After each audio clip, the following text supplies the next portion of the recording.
Good day to everyone, and God bless. Thank you all so much for taking the time to be here today.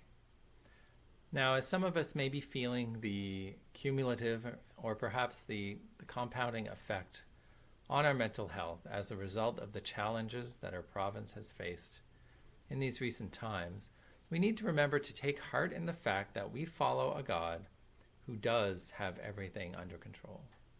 So in our lives, we need to take the opportunities that we have to ask Him for the strength and ask Him for the resolve to persevere through all of this, to carry on in our Christian lives, reflecting His love and His glory out into the world, showing love for others, helping others, and to have our lives resemble a shining city on the hill. And this can be so difficult to do, especially as we are seemingly washed over constantly with waves of difficulty and sorrow. And so the Apostle Paul talks about how we can remain true and steadfast in our outlook and in our faith in God through these trials.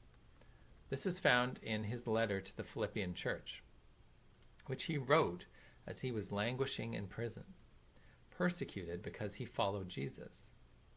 And so in Philippians chapter 3, verses 13 and 14, he writes, "Brothers, I do not consider that I have made it my own, but one thing I do, forgetting what lies behind and straining forward to what lies ahead.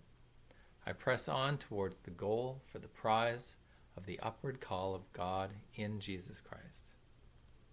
So here Paul is using the illustration of a race to express his ideas. Such a setting of a race would be very familiar to the people of Philippi, as the ancient Olympics were in full swing during this time, and the marathon race had a special meaning for the people of Philippi. The marathon is a long and arduous race, where those involved have to face both physical and mental obstacles for a prolonged period of time. And Paul is relating to the Philippian church that life as a follower of Jesus can be like that as well. We may have times of great joy and celebration in the Lord as we go about our lives, perhaps like we might experience at the beginning of such a race.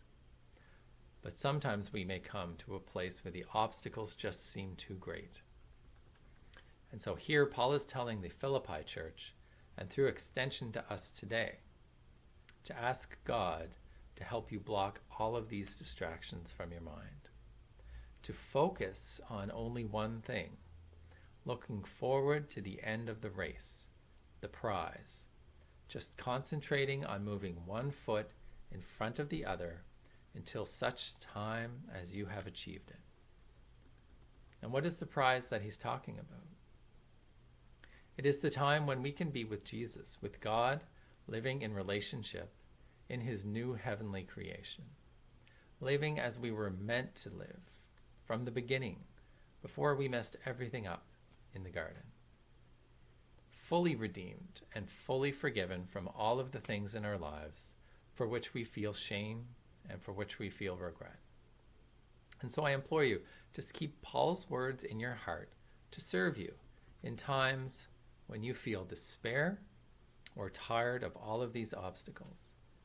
And remember to focus on the wonderful ending that God has provided to those of us who finish the race.